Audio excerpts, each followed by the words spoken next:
오늘 하나님 말씀은 창세기 12장 5절에서 9절까지입니다. 구약 창세기 12장 5절에서 9절까지 하나님 말씀을 제가 다 봉독해 드리겠습니다.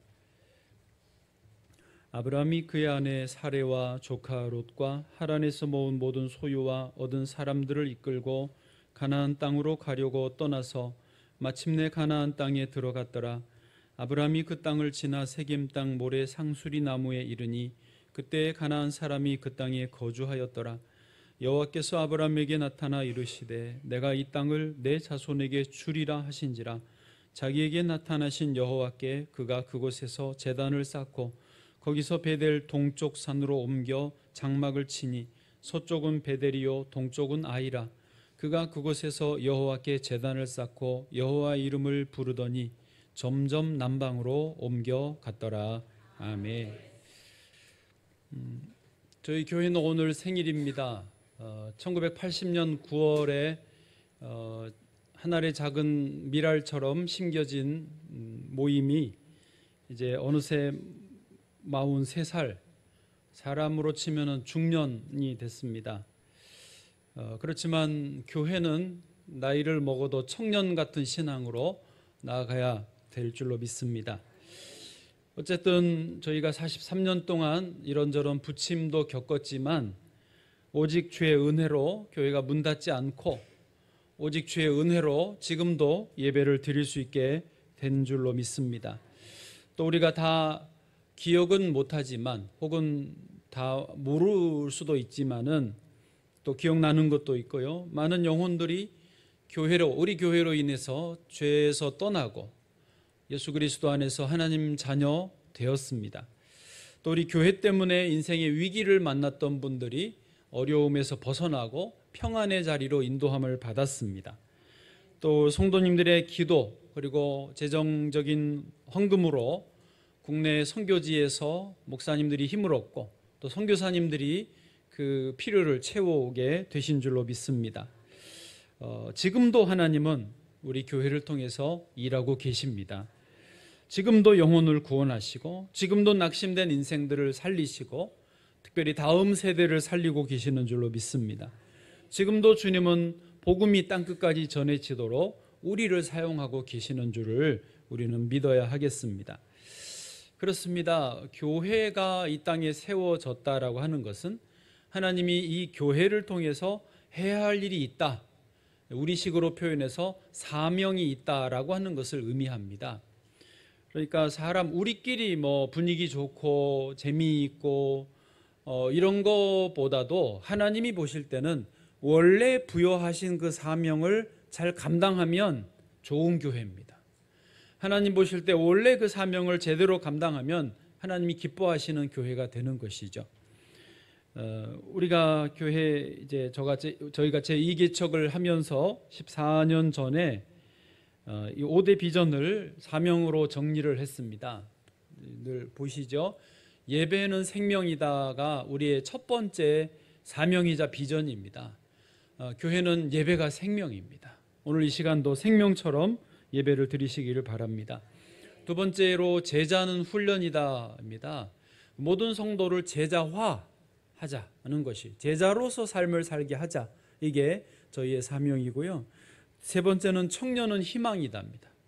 청년 세대를 잘 돌보겠다 그런 의미도 당연히 있지만, 할렐루야, 청년들 있지만 그보다 더는 우리 모든 전 세대가 세월이 지나도 청년 같은 신앙으로, 새벽 이슬 같은 신앙으로 늘 힘있게 역동적으로 섬기자, 이게 더 의미가 있습니다.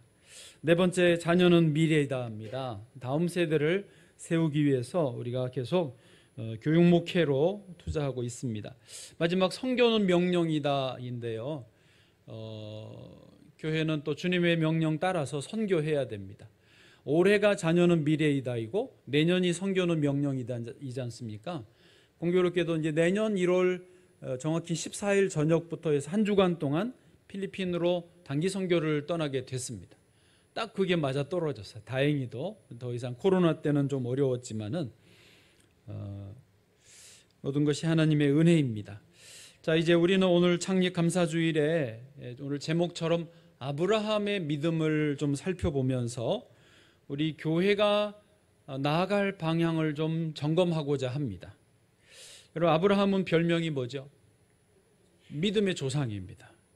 그러니까 예수 그리스도를 믿는 모든 사람들은 아브라함의 후손인 셈이고, 그 조상된 아브라함의 길을 따라간다라고 하는 것을 아브라함의 행적을 통해서 우리에게 보여주고 있습니다. 그래서 우리가 창립 감사, 우리 교회가 나아갈 방향에 대해서, 더 힘써야 될 방향에 대해서 믿음의 조상인 아브라함이 어떻게 했나를 보고 우리도 따라가자라고 하는 것이죠. 미리 결론적으로 핵심을 말하면 아브라함의 믿음은 말 그대로 하나님의 말씀을 순전하게 믿었고, 거기에 플러스 알파가 있는데 순종이 따라오더라고요. 그러니까 아브라함은 믿음의 조상이지만은 그 믿음이 온전한 믿음 되기 위해서는 온전하게 순종을 해요. 말씀대로 계속 순종하는 것이 아브라함의 전생애입니다. 그래서 오늘 이제 말씀을 전체를 나누겠지만은 우리가 그 믿음 따라 가면서 계속하여 순종하는 저와 여러분과 우리 교회 되기를 축복합니다. 자, 그러면 아브라함이 믿음으로 순종했는데 좀 세 가지로 초점을 맞출 것은 목적성이 있습니다. 무엇을 위해 하나님이 부르시고 아브라함은 순종했는가? 목적, 무엇을 위해입니다. 그 세 가지로 오늘 말씀 나누겠습니다. 첫 번째는 복이 되기 위해서라는 것이죠. 성경을 그대로 인용을 하고 있는 겁니다.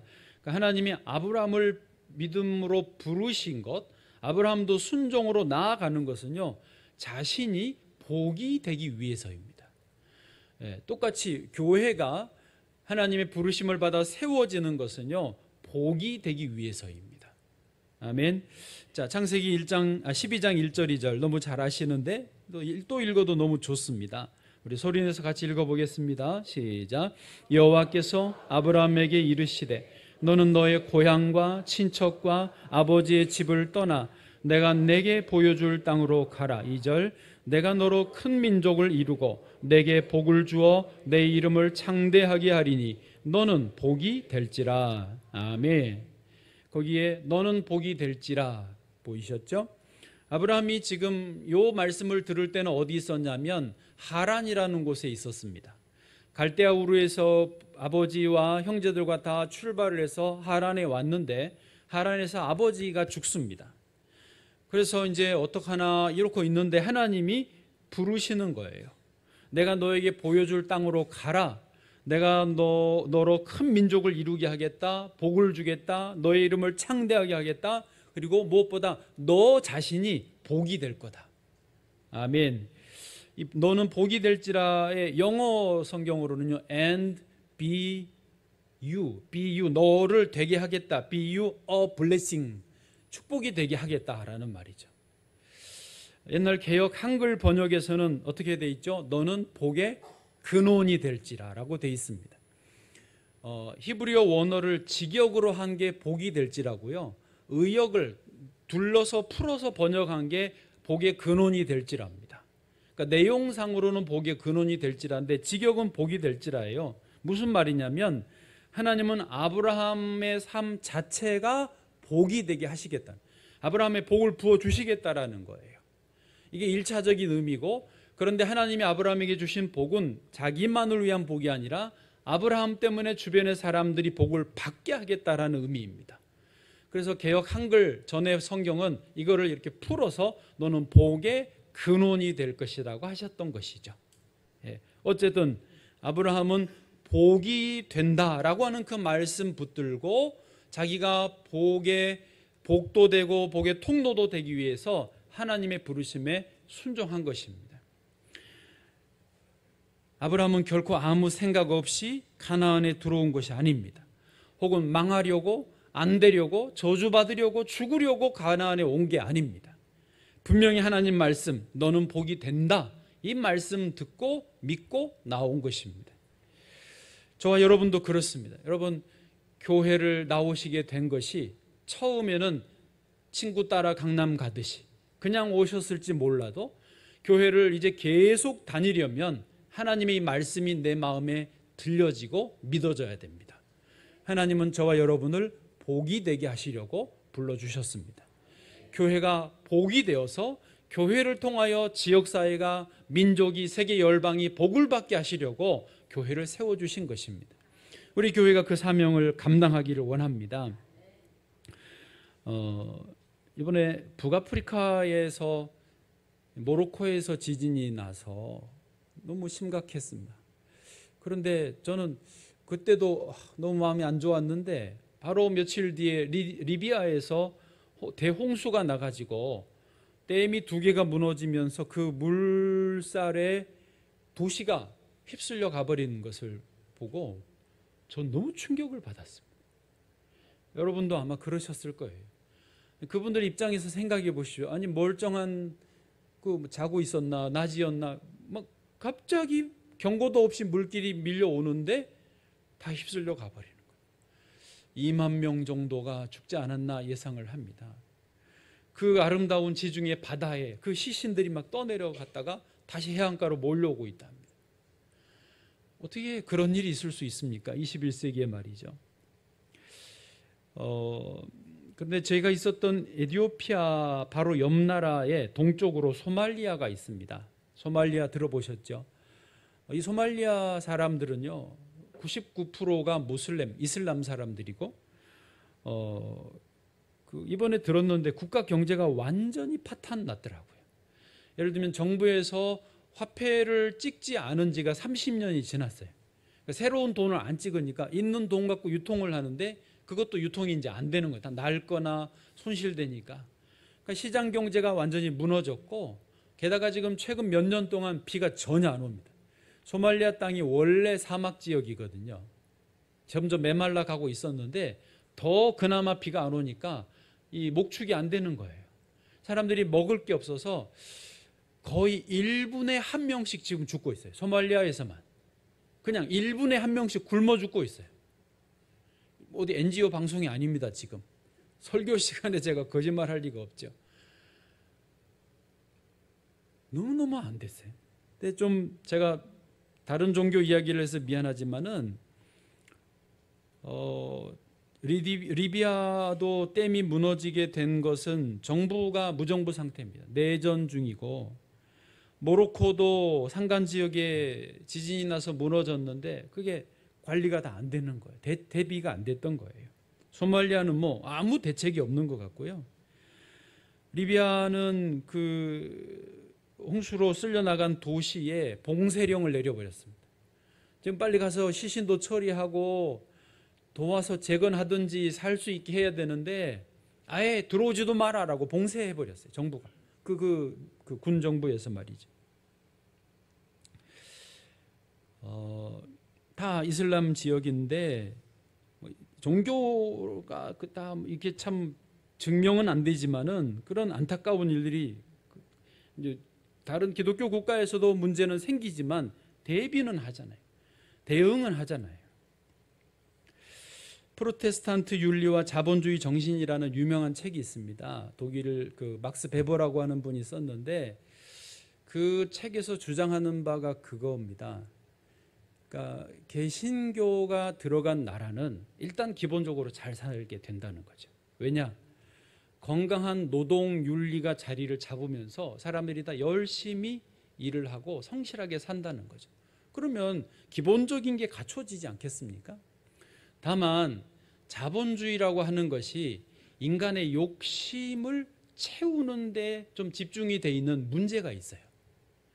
그래서 옛날에도 자본주의가 있었지만은 자본주의 시스템이 갖춰진 다음에는 나라들마다 이 사람들이 무한대로 자기 욕망을 채우려 하기 때문에 문제가 심각해집니다.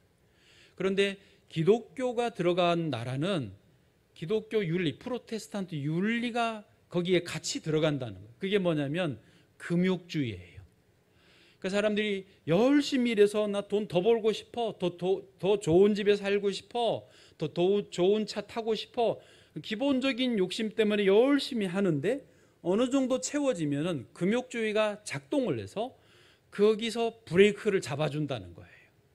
그리고 벌어놓은 돈으로 어려운 사람을 위해서 기부하게 만든다는 거죠. 그래서 자본주의의 폐해가 어느 정도 조절이 되면서 기독교가 들어간 나라는 그래도 균형을 가지고 살아간다라는 거죠. 실제로 미국이나 이런 데서는 수백조 부자들이 기부를 하잖아요.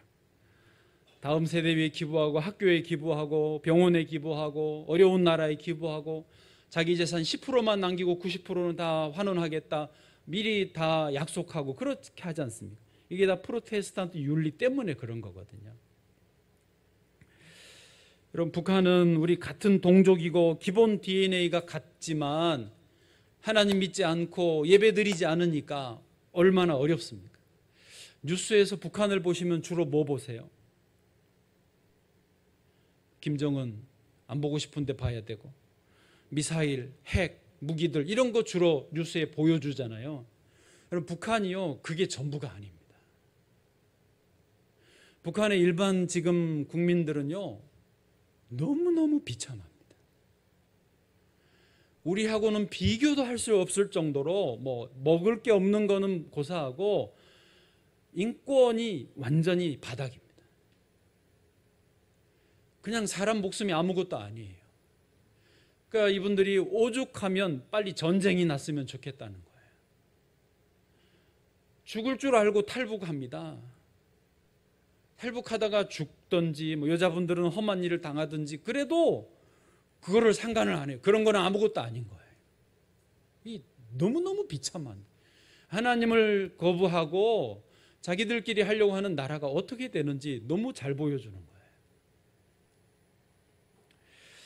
여러분, 하나님은 기본적으로 아브라함을 부르실 때 세상의 모든 사람들이 죄로 타락해서 다 바벨탑을 쌓고 이제 죄 가운데 있지만 이래서 안 되게 예배가 끊어졌어요. 하나님이 아브라함을 부르셔서 이제 너는 복이 될지라. 그 하나님이 주시기 원하는 복의 출발을 아브라함부터 그 후손들에게 쭉 이어오신 것입니다. 여러분, 저와 여러분은 복이 돼야 됩니다. 우리 명성비전 교회는 복이 돼야 됩니다. 복이 된다는 것은 뭐라고요? 이제 다른 사람을 복되게 하는 거예요. 다음 주일 지나면 그 다음에 명절인데, 명절이 되면 예수 믿는 분들은 복을 나눠주셔야 돼요. 할렐루야. 나눠줄 게 없어도 주셔요. 제일 좋은 거는요, 축복의 말을 하시는 거예요. 이건 돈 안 드는 거니까. 또 할 수 있으면 봉투도 주세요. 부족해도 조카들을 좀 담아서 주세요. 아멘도 안 하시고. 줘야, 그리스도인들은 주는 사람들이에요. 음식도 좀 나누시고요. 그래서 복을 주는 사람 되시기를 축복합니다. 두 번째로 하나님이 아브라함을 부르실 때에 그 순종하였던 목적은 뭐냐면 구별되기 위해서입니다. 이건 거룩이에요. 거룩. 아브라함이 가나안의 땅에 들어갔을 당시에 그 땅에는 가나안 사람들이 살고 있었습니다. 가나안 사람들이 누구냐면 함의 후손들이에요. 함이 누구죠? 노아의 세 아들 중에 둘째 아들입니다. 근데 아시는지 모르겠지만 이 둘째 아들 함이 아버지 노아한테 큰 실수를 범해서 아버지에게 저주를 받았어요. 그러니까 그 저주받은 함의 후손이 이 가나안 족속들이에요. 지금 가나안 땅에 살고 있어요. 그래서 이분들은 여호와 하나님을 믿지 않고 각각 자기들이 이방신 우상들을 섬기고 있었고, 우상들을 섬기다 보니까 그 종교에 맞는 그런 문란한 생활을 하고 있었습니다. 그게 가나안 사람들의 실상이었습니다. 아브라함이 조카와 아내와 모든 소유를 이끌고 가나안 땅에 들어와서 바짝 긴장하지 않을 수 없는 거예요. 사람들이 다 우상을 섬기고 생활이 문란하니까. 6절 말씀 한번 같이 보겠습니다. 오늘 본문의 6절입니다. 같이요, 시작. 아브라함이 그 땅을 지나 세겜 땅 모래 상수리 나무에 이르니 그때 가나안 사람이 그 땅에 거주하였더라. 아멘. 그 세겜이라는 땅에 이제 초입에 딱 도착해서 큰 상수리 나무가 있었어요. 거기에 잠깐 쉬는데 둘러보니까 정말로 가나안 사람들이 그 땅에 살고 있던 거예요. 아브라함이 그걸 이제 본 거예요. 바짝 긴장을 합니다. 그런데 하나님이 거기서 말씀하세요. 7절입니다. 제가 읽어드리면 앞부분만. 여호와께서 아브라함에게 나타나, 거기 세겜 모래 상수리 나무 거기에서 하나님이 나타나셔서 내가 이 땅을 너의 자손에게 주리라 하신지라. 그러니까 하란에서 내가 지시할 땅으로 가라라고 해서 출발을 해서, 어딘지도 모르게 출발해서 다 이끌고 왔는데, 여기 이제 세겜에 딱 가나안의 세겜에 도착하니까 바로 여기야, 요 땅을 내가 너의 후손에게 줄 거야, 하나님이 그러시는 거예요. 아브라함이 너무 감격해서 그 자리에서 예배를 드립니다. 네. 그런데 그 다음에 아브라함이 어떻게 하느냐면 거기에 살지를 않고 내려가요. 8절입니다.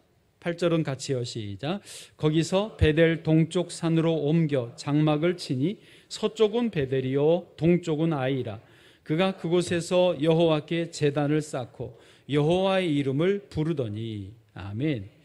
자, 다시 저를 봐보십시오. 지도가 여러분 눈에 없지만 눈의 상상으로 위에서 내려왔는데 가나안 지역의 초입 부분의 세겜에서 바로 여기야. 그래서 거기서 예배를 드렸다고 그랬죠. 그런데 아브라함이 거기에 장막을 치고 살지 않고 거기서 더 내려옵니다. 좀 아래쪽으로 더 내려와서 베델과 아이 사이에다가 장막을 펴요. 장막을 편다는 것은 생활 터전을 거기에 마련한다라는 거거든요. 예, 질문입니다. 왜 베델과 아이 사이에 장막을 쳤을까요?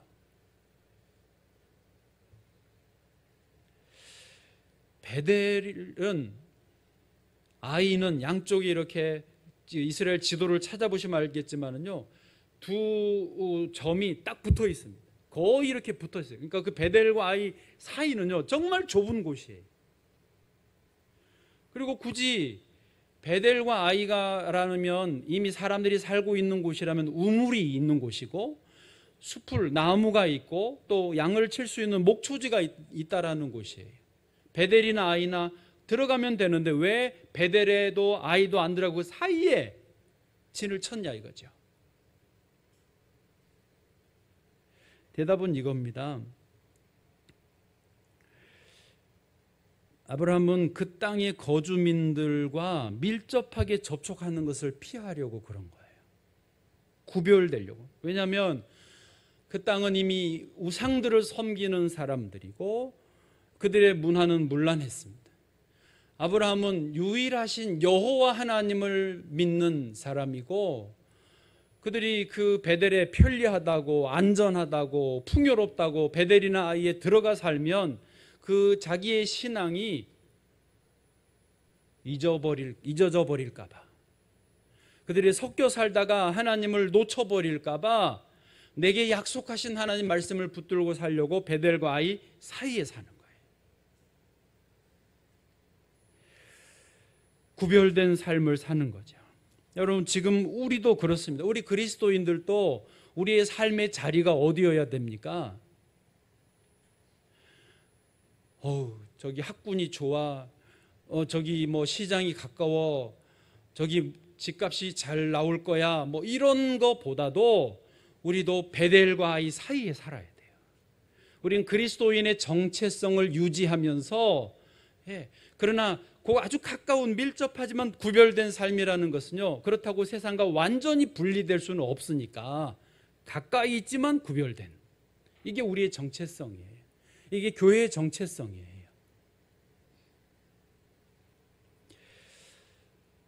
우리 교회가 이 지역사회 안에 있기 때문에 우리는 삼계탕 나눔도 하고 매달 반찬 나눔, 임용 봉사도 하십니다.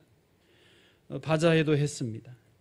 우리 지역사회를 섬기고 함께 어려운 일이 있으면 작년에 수해 났을 때 가서 돕고 하지만, 그러나 가까이 있지만 교회는요 구별돼야 돼요. 교회는 교회예요. 그래서 교회를 정의할 때 두 가지 개념이 같이 들어가죠. 교회는 세상으로부터 부름받은 공동체이고 다시 세상으로 보냄받은 공동체예요.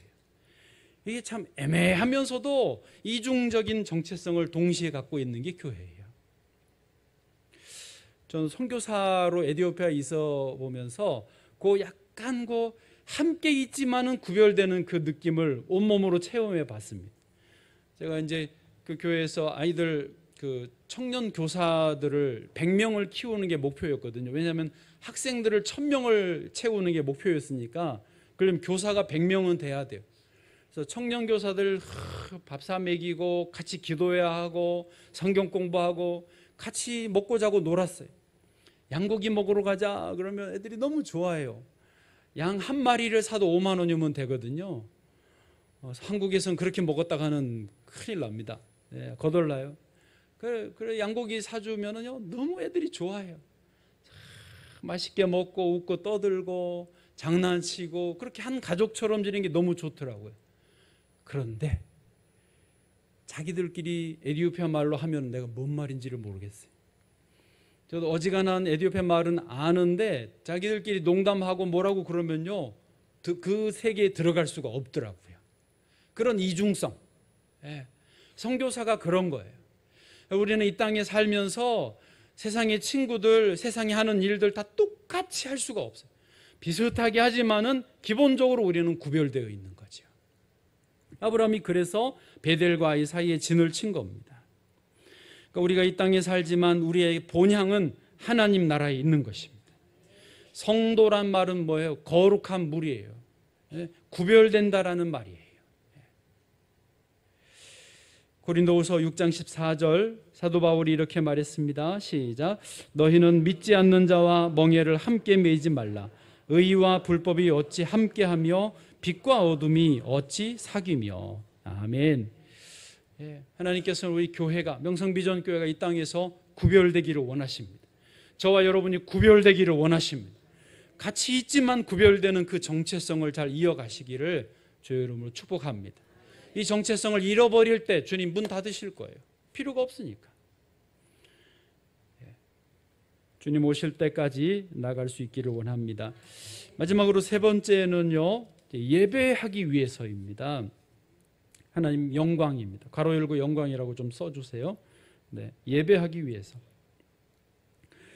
자, 오늘 본문을 다시 보시는데 7절에도 아까 세겜에서 거기에 제단을 쌓았다고 했지 않았습니까? 7절에서 여기가 그 땅이야 그럴 때 제단을 쌓았고, 또 8절 아까 베델과 아이 사이에 왔을 때도 장막을 치고 거기서 여호와께 제단을 쌓았습니다. 그처럼 아브라함은 가는 곳마다 하나님을 예배하였습니다. 이게 뭐냐면 예배를 드리는 것이 하나님이 본래 우리를 부르신 목적이기 때문입니다. 세상이 다 죄 가운데서 하나님을 잊어버리고 하나님을 예배하지 않는 세상이 됐을 때 하나님이 예배드리는 사람이 필요하신 거예요. 그래서 아브라함을 부르신 거죠. 너는 나를 예배하는 사람이 되라. 아브라함은 가는 곳마다 여호와 이름을 부르고 예배를 드렸습니다. 거기 여호와 이름을 부르더니라고 8절 끝에 되어 있습니다. 이게 무슨 의미인지 아시겠어요? 여호와 이름을 부른다라는 말은 히브리어로 카라입니다. 혹시 카라 어디서 들어보지 않으셨어요? 들어본 것 같기도 하고. 네? 옷 브랜드 내림이래. 할렐루야. 네. 네. 아주 좋은 브랜드입니다. 네. 카라는요, 히브리어로 부르다라는 말인데 이게 어디서도 쓰였냐면 에레미야가 시위대 뜰에 갇혔을 때 에레미야 33장 3절에 보면은요, 너는 내게 부르짖으라 내가 내게 응답하겠고, 그때의 부르짖으라가 똑같이 카라입니다. 전에 이 부분 제가 설교할 때 그렇게 제가 외쳤죠. 여호와요 예수요 라고 하는 게 이게 카라입니다. 그러니까 시위대 뜰에 갇힌 예레미야가 얼마나 답답합니까? 밖에 무슨 일이 있는지 모르니까 부르짖는 거예요. 여호와요 이렇게 부르짖는 게 여기 카라예요. 지금 아브라함이 다시 창세기로 와서 제단을 베델과 이 사이에 쌓아놓고 하나님 이름을 불렀다라는 것은 거기서 큰 소리로 여호와요 라고 부르짖었다라는 거예요. 이게 그냥 여호와요 이름 불러준 게 아니에요. 훨씬 더 강렬한 의미입니다. 여기 두 가지가 있습니다. 하나는 자기의 신앙을 고백한 것입니다. 주변의 모든 사람들은 우상을 섬기고 신들이 많다고 하지만은 나의 하나님은 여호와 하나님이십니다. 자기 신앙을 고백하는 것이고, 또 하나는 선포하는 의미입니다. 세상에 많은 신들이 있어도 진짜 하나님은, 참 하나님은 유일하신 여호와이시다, 여호와여 라고 외치고 있는 것입니다. 얼마나 놀랍고 대단한 것입니까? 그때 하나님은요, 기분이 최고이셨을 것 같아요. 아브라함, 너 진짜다. 너 내가 정말 복이 되게 할게. 너 자손 내가 하늘의 별처럼 많게 해줄게. 이 땅 분명히 너에게 줄게. 하나님이 더 확증을 해주셨을 것 같아요. 소요리 문답이라고 교육서가 있는데요. 그 문답의 첫 번째 질문, 여러분 들어보셨죠? 사람의 제일된 목적은 무엇입니까? 사람의 주된 목적은 하나님을 영화롭게 하는 것이고 영원토록 그분을 즐거워하는 것입니다. 이게 하나님 예배하는 거예요. 영원토록 즐거워하는 거예요. 우리 성가대가 가운을 입고 예배 시간에 찬양을 하고 이렇게 앉아 있지 않습니까? 지금 예배 드리는 건데요. 요렇게 찬양하고 예배 드리는 것을 천국에 가면 영원토록 하는 거예요. 할렐루야. 여러분, 지금 이게 장난이 아니에요. 그냥 뭐 어차피 예배 드리는 거 뭐 가운 입고, 가운이 좀 덥기는 하지만 여기 선풍기를 저쪽에 하나 스탠드를 세워놓으면 되지 않을까요? 그렇죠? 저게 와요? 이제 여름 다 갔어요? 할렐루야. 네.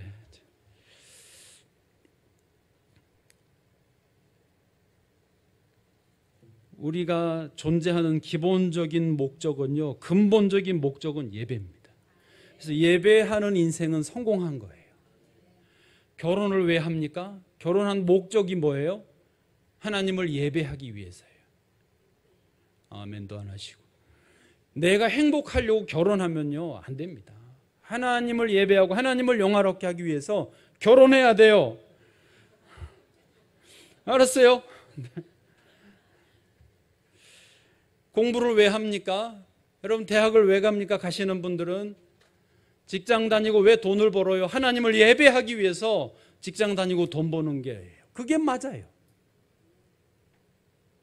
아멘을 쉽게 못 하시는 것 같은데, 한 주도 출발이 오늘 주일인데요, 오늘 하나님을 예배함으로 이 한 주는 성공한 것입니다.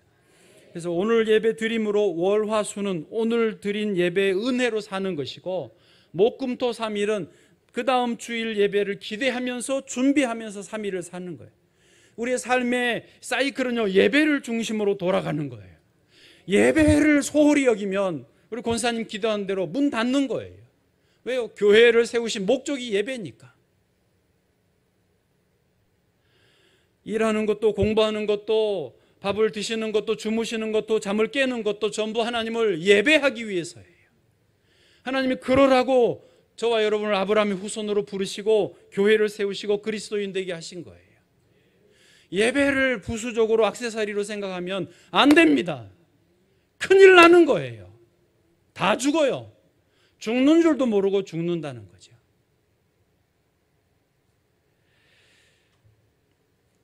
물론 우리는 부족합니다. 우리는 연약해서 자주 예배 의미도 잊어버리고 습관처럼 드리기도 하고 빼먹기도 해요. 그러나 하나님의 은혜로 우리는 또 회복이 되어지는 줄 믿습니다. 말씀을 정리하면서 9절을 보시죠. 9절입니다. 같이요, 시작. 점점 남방으로 옮겨갔더라. 아멘. 여기 남방으로 점점 이제 옮겨가요. 베델과 아이 사이에 잔치 치다가 조금씩 더 아래쪽으로 내려갑니다. 베델과 아이 사이도 척박한 땅인데 남방은요 더 광야예요. 황량한 사막입니다. 왜 이렇게 아브라함이 남방으로 점점 조금씩 밀려 내려가냐면 그 가나안 사람들에게 눈치가 보이는 거예요. 자꾸 싫은 내색이 보이는 거예요. 경계를 하는 거예요. 그래서 무의식 중에 자기도 모르게 자꾸 밑으로 피해 내려가게 되는 거예요. 그러니 삶이 얼마나 힘들겠습니까? 믿음을 지키고 사는 게 원래 고난입니다. 어려움이 있습니다. 그러다가 아주 기근이 오니까 애굽으로 아예 완전 남쪽으로 가버리지 않습니까? 애굽에서 큰 실수예요. 거짓말하고 자기 아내를 누이라고 속이는 그런 실수를 하는데도 하나님이 그 믿음의 사람 아브라함을 지키시고 복을 주시는 거예요. 그 대박 실수했는데도 양과 소와 노비가 더 많아지게 만들어 주시는 거예요. 그리고는 하나님이 그 아브라함의 가족을 어디로 다시 데려다 놓느냐? 아까 거기 베델과 아이 사이에 똑하니 갖다 박아 놓으시는 거예요. 이 세상 속에서 구별된 삶을 계속 살고 여기서 나의 이름을 불러 예배해라 갖다 놓으신 거예요. 여러분, 교회가 그렇습니다. 교회가 어떻게 완전하겠습니까? 우리 그리스도인이 어떻게 완전하겠습니까? 우리는 살면서 난방으로 내려가고 실수하고 죄짓지만 하나님의 은혜로 보호함을 받고 또 세상 한가운데로 똑하니 보내놓으신 거예요. 이 사당 298번지에 딱 갖다 놓으셨어요. 여기서 구별되어서 하나님 예배하고 지역 사회를 섬기고 하나님 영광 나타내라는 거예요. 아멘. 주님이 다시 오실 때까지 우리는 이 길을 가야 되고 하나님이 기뻐하시는 그 교회 되어야 될 줄로 믿습니다.